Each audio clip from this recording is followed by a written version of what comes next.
welcome. My name is Amanda and this is my channel, Her Pacific Northwest Washington Life, and today we are kicking off the week 37 reading vlog. So today is Labor Day here in the US, which means I have the day off. Skylar also has the day off, so it's been a busy kind of catch-up day for me with school. I've been doing a bit of studying. Sky ran to our local grocery store to meet a young kid and his parents who are interested in buying my old car, and I believe it's confirmed they are gonna buy it, but because banks are closed today, the young kid didn't have the money to pay for my car, so we're gonna hold it for him. I think we're gonna work something out for them to pick it up on Wednesday, I believe. So that's exciting. It'll be nice to have one less car to juggle and to kind of recoup some of that money that I put down as a down payment for my new car. As far as reading is going, it is the second week of the 2 readathons and the 1 challenge that I'm participating in. I had 3 books carry over from last week into this week. So on audiobook, both of these I own on Audible. I have Becoming Mrs. Lewis by Patty Callahan. I've got about 9 hours and 40 minutes left in that one.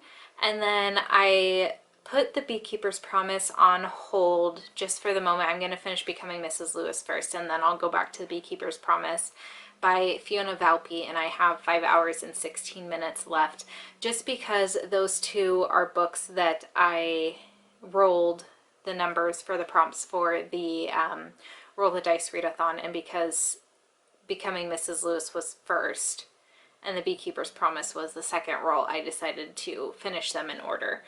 And then my one physical book that's going to be my main read for the week is Percy Jackson and the Olympians, The Battle of the Labyrinth. I only read 1 chapter in it last night, so I'm 17 pages in, so have quite a bit to go. I think this is the biggest book of the series. I don't know. There we go. 361 pages. I'm pretty sure that's the biggest one.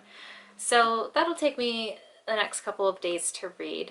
Right now I am going to practice my violin, and then when I'm done I will show you the snake plant that I promised to show you at the start of this week in last week's vlog. So I'll show you that here in just a minute. As promised, this is my newest plant addition. It's just a little basic snake plant, and it came in a 4-inch pot, but I repotted it into a 6-inch pot just to match all the other white plastic simple pots that I have. And I don't think they require a whole lot of sunlight. They're very low maintenance, easy to take care of. They don't require very much water. So we'll see how it likes this spot. It is right by our pellet stove, so I'm sure that come the time when we turn that on, it won't be able to stay there, but for right now, it's pretty good. About the other way. Don't you eat him, Rain. She won't.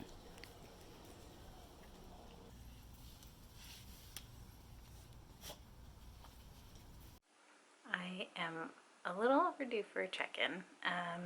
It's been a busy past couple of days, and I finally finished another book yesterday. I finished Becoming Mrs. Lewis by Patty Callahan, and I really enjoyed it. I gave it a 4-star rating, and this I feel like is a book for book lovers, especially if you have read C.S. Lewis's novels before and have fond feelings towards them. There were a lot of instances where Narnia was brought up, because for the bulk of this story it spans a couple years, and it does span the time where C.S. Lewis is writing the Chronicles of Narnia.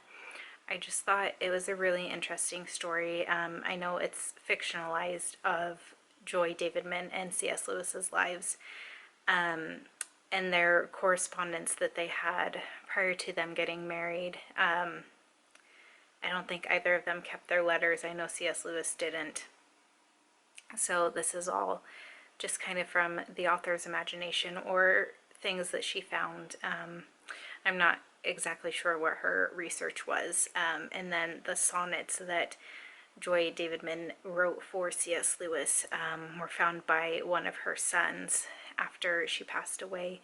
So I think it's really cool because the sonnets that she wrote were each the beginnings of chapters, and it kind of gave a little insight, I guess, into what the next chapter would be. But I just really enjoyed this story. It was so cozy and so heartwarming in a lot of places. It was also a little maddening in other places. It sounds like Joy Davidman's first marriage was not a kind marriage. Her husband was an alcoholic and an adulterer, and she had to deal with that. But at the same time, it didn't seem like she. I don't know how to say this, but it didn't seem like she put a lot of effort into her marriage either. But that's just speculation again because we don't really know what her marriage was like. Only her husband and she would know, or I guess the sons would know a little bit, but I did really enjoy it. So there's another book read. I don't have my planner in front of me, so I will tell you if I check in tomorrow or the next time I check in what prompts that ticked off. I know it was, I think it was rule number 2 for Roll the Dice, which was a book written by a female author. I could put it in for Horcruxathon for, I think, Tom Riddle's Diary, which is to read a bookish book, because I feel like this one was very bookish. They talked a lot about C.S. Lewis's novels and things like that, and then my mom's texting me, sorry. And then like Joy Davidman's books that she was trying to have published as well. So if I don't get to The Bookshop by Penelope Fitzgerald, then I think I might put in Becoming Mrs. Lewis in there. And I don't think it could count for the Fall Into Reading Challenge, but I don't have it slated for anything right now. So I'll keep it on the back burner. If I'm not able to get to one of the prompts that it fits in, then I'll just fill it in there. Other than that, I just started listening to The Beekeeper's Promise again. I've got, I think, just under 5 hours left in that. So glad that once I started it back up, I remembered what was going on. So I am really intrigued to see where the story goes and how the past events unfold. And what Abby finds out and things like that. My reading of the Battle of the Labyrinth is not going very well. I think I'm only 2 chapters in, so I'm hopefully going to get at least another chapter in that read tonight, and then knock that out this weekend. We'll see though. Other than that, yesterday we rescheduled my violin lesson to Wednesday, and I've mentioned it before in past vlogs, but there is this free little library that I drive past every single time I go to my lesson, and I've always been really nervous to stop because it's like on the path up to someone's door, and it's a weird road where people park on like the sidewalk because the road is so narrow and stuff. So for cars to actually be able to drive down, people have to park on the sidewalks and things like that. So I've never wanted to pull over because I didn't really know where I was allowed to park. But I've been noticing that it's had a couple little straggler books, and then the last time I passed it, it was completely empty. And so when I was turning onto that road that it's on and saw that it was empty, I was like, I'm just gonna do it. I have extra time before my lesson. I had a box full of books in my car, so I finally pulled over and filled it up. So I'll insert a picture and show you which books I donated, but it felt really good to fill that up. So I'm excited to drive past over the next couple of weeks and see if people have been taking my books. So the other big thing, I guess, that happened is that today we sold my Mazda Tribute. It went to a 17-year-old kid in the next town over, and it's his first vehicle, so I hope she's really good for him. So that was a little sad, a little exciting. I got to drive her one last time to the grocery store where we did the exchange, so that was nice. And then Sky and I visited my parents a little bit this evening. I caught some frogs, as you saw in the clip before this. If you don't know by now, I really love frogs. And I think they're really cute, and I love finding them and holding them for a little bit and then putting them back in the plants. But yeah, so we've got a pretty busy weekend coming up. So I will definitely let you know what we get up to as the days go by. Are you gonna roll? Or are you not? Oh, you're going for the 3 1s 3 6. Why?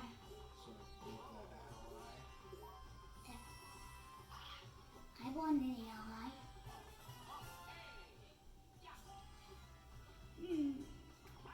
This one sucks.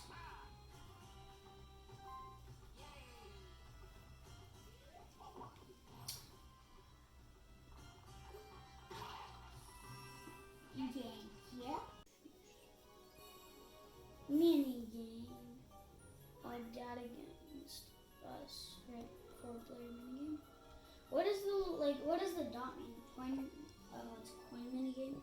This has not been the best week for vlogging or reading. I guess vlogging because I haven't been reading.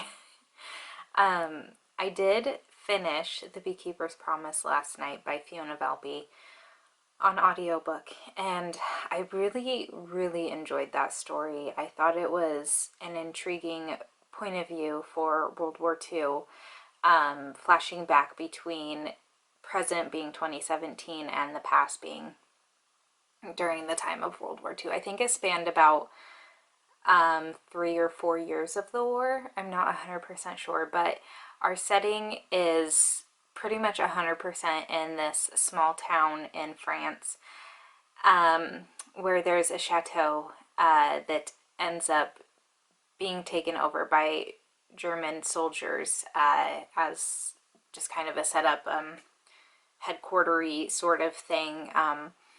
They end up splitting France between occupied and unoccupied France, and the town, they basically use the river that goes through this town to separate it. So one side, the side that the chateau is on, becomes occupied, and then the other side is a different town and it's unoccupied. But a lot of the people in the occupied territory work over the bridge, and things like that. They do business over there with trading and selling and other things, so it becomes very difficult for them. So we follow, during World War II, we follow Eliane, who works at the chateau, and she keeps the bees there. She also helps do other things around the house, like helps the cook and things like that.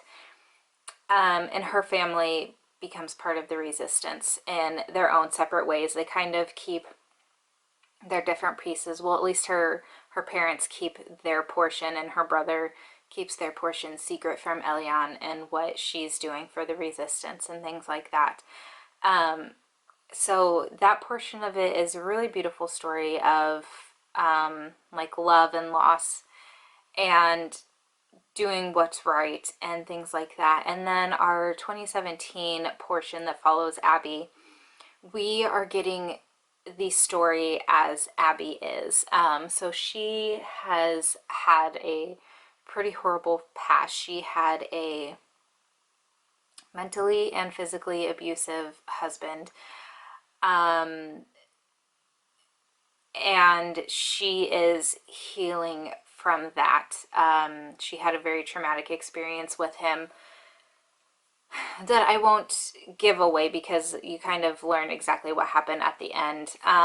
But she has become very secluded and kind of agoraphobic. She has a lot of anxiety about being in crowds and just being out in public and things like that. So she and her friend go to this little town in France on a yoga retreat, and pretty quickly her friend abandons her for this really attractive Dutch man that she sees. So because they booked their trip so late, they have to basically stay at the yoga retreat's grounds in these tents. And at one point they're doing a meditation walk, and Abby gets lost and gets picked up by Sarah, who now owns the chateau. she and her husband do summer weddings there and then keep it year round and things like that. So Sarah basically offers Abby a home, which is in the Mill House, which was Eliane's family's home. Offers her free board if Abby helps out with the summer weddings and things like that. So it's that portion of the story is about Abby's healing and her learning and gaining strength from this story from the past and things like that. So it's just a really beautiful story. I enjoyed it. I gave it a 4-star rating. I would recommend it if you're at all interested in that. I think it gives an interesting, how many times can I say interesting? I think it gives a bit of a unique perspective on what happened during World War II and these little teeny tiny towns that were occupied and how the people helped fight against Germany and just basically survived and things like that. So I enjoyed that a lot, like I said. I've made a couple more chapters into the Battle of the Labyrinth, but I haven't gotten very far. So now I'm at the point where I had 2 audiobooks going this week and 1 physical book. I should have finished all 3 by today. I'm not going to finish the Battle of the Labyrinth today. I've still got like 300 pages left. But now I don't have an audiobook, and I really like the idea of rolling the dice, but it's also very inconvenient because I feel like I'm wasting a lot of time where I would have already picked an audiobook to read by now, and I would have already been listening to that this morning and getting in essentially more books throughout the month. I'm a little nervous to roll the dice because not all of the prompts have an audiobook to fit them, and some of the prompts I want to physically read a book. So I don't know what I'm gonna do for the moment. I think I'm gonna start editing this vlog, and then maybe I will see if Maddie Boy wants to roll a dice for us and see what we get. I need another audiobook, and I've got 3 out of 6 that I could get so I've got 6 physical books and 3 audiobooks. So the odds are not in our favor of getting an audiobook, but who knows? It might be fun for him to roll for me. We'll see. For the Beekeeper's Promise, that, like I said, for the Roll of the Dice Readathon was my Chance of a Lifetime prompt. For the Horcruxathon, I am putting that as the bonus for Quirinius Quirrell, which is a book featuring Urset outdoors. A lot of this does take place on the grounds of the chateau.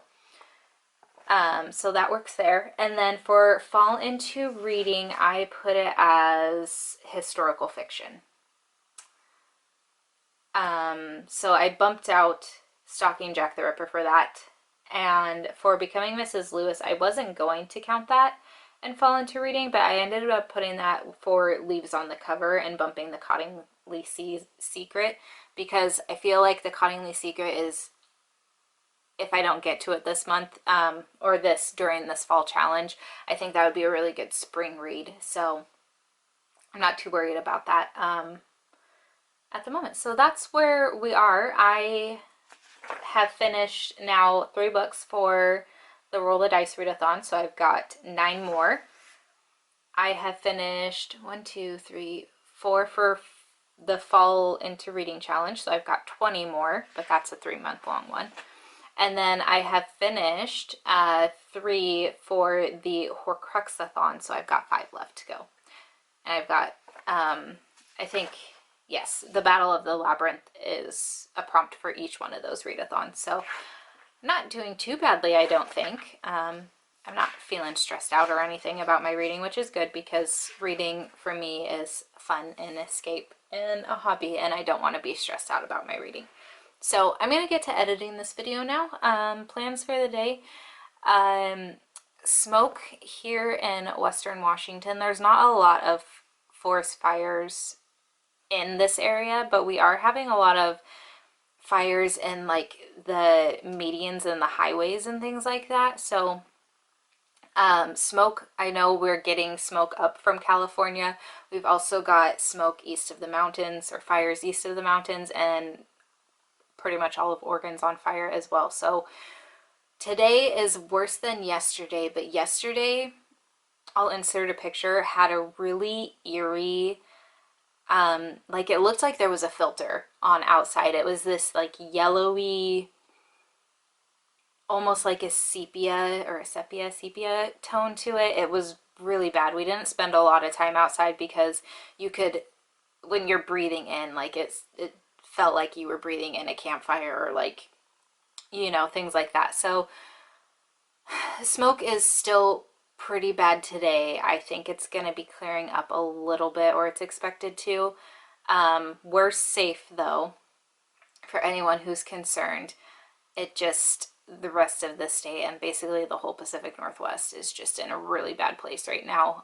So I can only hope and pray that we get rain really soon to help clear this up, help those brave firefighters and volunteers and everyone who's battling these fires right now, help them, because I'm sure they're absolutely exhausted. I was telling Skylar yesterday that I have just recently read The First Era of Mistborn, and I was telling him about the ash mounts on the planet and how they spew ash into the sky, and how basically the whole planet is tinged in red. And I told him that like it felt like we were in Mistborn, which is honestly not a feeling I want to have. Like I don't want my state to be on fire. I don't want any state to be on fire. So lots of just good thoughts and prayers and things like that going out to everyone who's battling these fires right now, because they are really, really bad. And I can only hope that the weather changes. It is getting cooler. We had a couple hot spells this week, and the weather is changing and going down a little bit. So fingers crossed rains come soon, because we really need them. But I am going to get started on editing this, and then I will probably do one more check-in later today when I wrap this thing up. We just got back from dropping the kiddo off.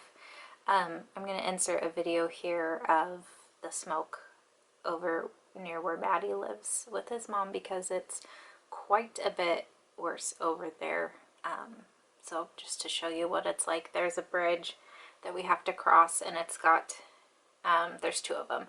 There's upright pillars, because it's a suspension bridge, right? I think so. So there's two for each bridge, and you can see in the video where you can't even see like the second set. And then it'll pan over to what should be water underneath the bridge, but you really can't see down to the water unless you like squint really hard.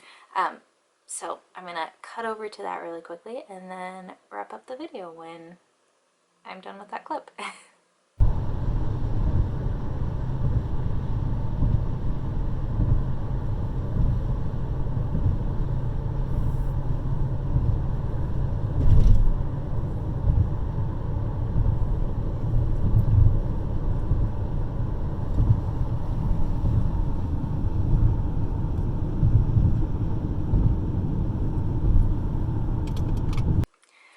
Alright, so like I expressed earlier, I really do hope this smoke clears up soon, because it's just horrendous right now. And we really don't want any more acreage to burn, any more people to lose their homes, any more animals to lose their habitats or anything like that. So just hope that this week we get some rain, or this coming week we get some rain, and we can start to see things clear up and heal.